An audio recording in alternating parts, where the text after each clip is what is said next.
New York's A$AP Rocky is one of the biggest hip-hop stars in the game today. 2 years after independently releasing a massively popular mixtape, Rocky started selling out headlining tours, opening for Drake and Rihanna, earning high-profile festival spots, and securing one of the biggest record deals in recent years for a debut artist. Born in 1988 in Harlem, New York, Rocky, birth name Rakeem Mayers, was raised in a common underprivileged upbringing. His father served time in prison for selling drugs when Rocky was just 12 years old. A year later, his brother, who had introduced and influenced Rocky with hip-hop, was tragically murdered. This inspired him to begin pursuing hip-hop seriously. With little money, Rocky and his mom had to spend time living in shelters. Rocky started selling drugs to survive when he was 14, giving it up completely 2 years ago to concentrate on music. With the crew he grew up with, Rocky assembled the A$AP Mob, an acronym meaning always strive and prosper. I'm hot, man, I told her I agree. In 2011, Rocky self-released his first single, Peso, which received a ton of attention online. But it was his follow-up track, Purple Swag, that managed to snag him a 2-year, $3 million record deal before he even released a full mixtape. All right, man, it's been a pretty crazy 24 years for you, dude, which is separated by releasing the mixtape. You know, there's pre-mixtape, Rakeem Mayers, there's post-mixtape, A$AP Rocky. Now, if we could, you know, take it back to the beginning a little bit. Harlem is a really urban, influential place, especially like even with Panthers and stuff. Growing up in Harlem, it was just like any kind of urban struggle, nothing different. I mean, you had a bit of a tough go at it. I remember hearing stories about, you know, shelters and homeless and stuff like that. But you know, that's fairly common.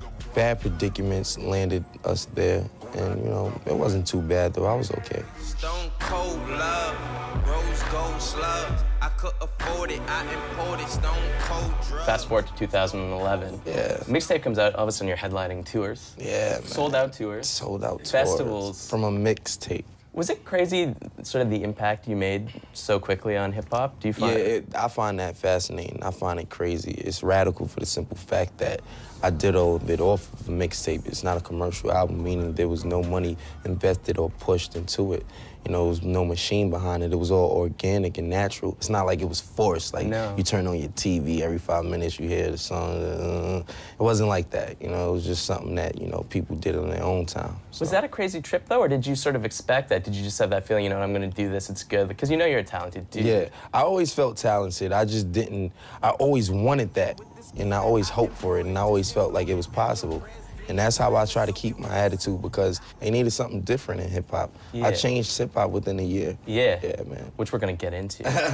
I still want to be hungry and stay hungry. And, you know, I don't feel like I achieved enough, nowhere near enough yet. Growing up in Harlem and then making it big in the span of a year, how does that mindset change from being that kid back in Harlem to now? I'm still, just whatever.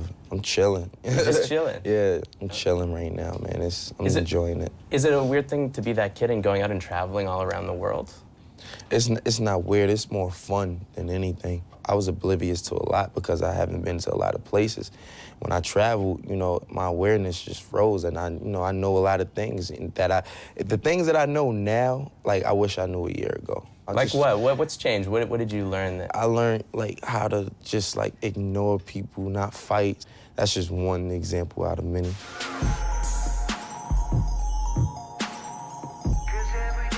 You know, it's something that I want to ask you about, because, you know, I hear a lot about A$AP Yams and how, you know, he was important in making you who you are. How important is it for you to bring along, you know, those friends that you had growing up to the level that you're at now? Ferg and everybody. Yeah. Well, Ferg's about to blow up. Yeah, right? he is. I could see it. For me, I mean, it's really important because that was my support system, those guys.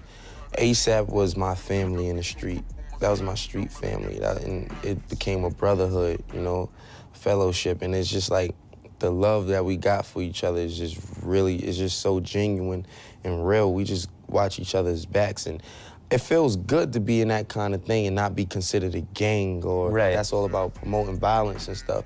We're actually trying to do something positive. You know, we try to inspire people to be like artistic entrepreneurs and stuff like that, you know. I mean, I try to lead by example, you know, and I mean, Ferg, he paid attention, and now you see where he's going. And I feel like it's really important for me to just show that, like, man, I'm real when I say these are my brothers, and we're here to do something and make a difference. It's not, they're not just here to just make me look good.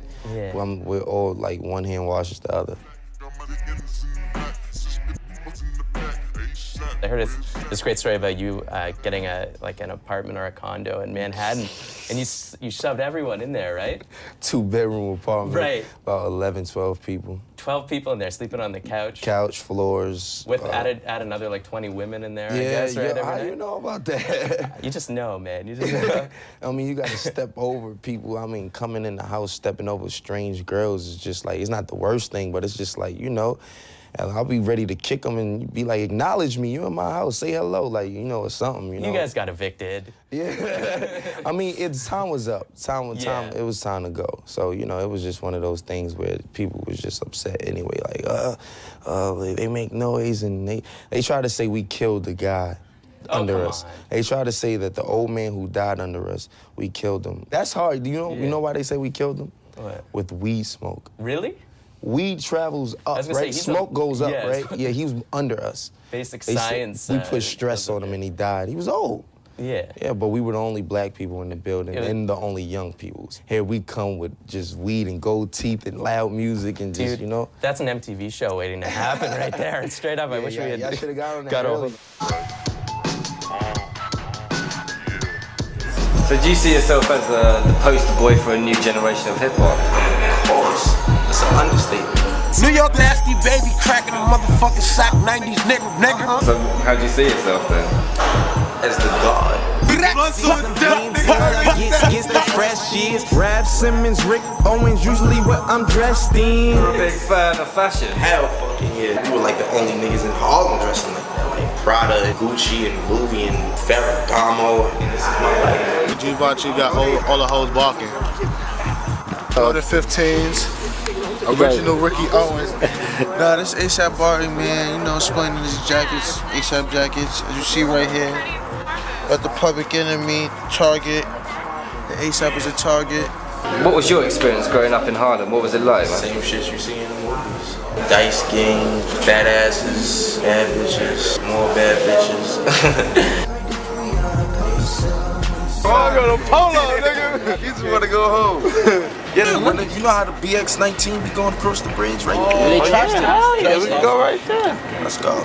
That would be fire if we was sitting in the project staircase, though. Yeah, some regular shit, hush. That's what I always wanted. We could do whatever.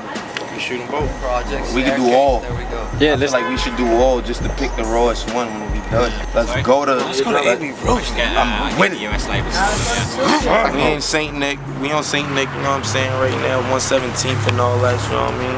It's my boy Bari. It's bigger Bari Projects right here. Hey, grandma. Superstar! Is that Rocky? That pretty motherfucker! You don't know me, but I know. See the love? That's yes. what it's all about. Love. Definitely about the love, man. What we gonna, yo, Bari? I love all of them niggas, yo. For real. I'm just like really speaking for all of us, and they rap too, so they got mouths, no homo, pause. So they doing their thing too, and look forward for them. You know, like this is like it's not just about me. Swagger to the fucking max. Nigga, pin your head up. The nerve of this dude, but I'm cool as a fiend. 40 ounce full of brew. I be that pretty motherfucker. Harlem's what I'm reppin'. Tell 'em put the bitch in, we gon' make it in a second.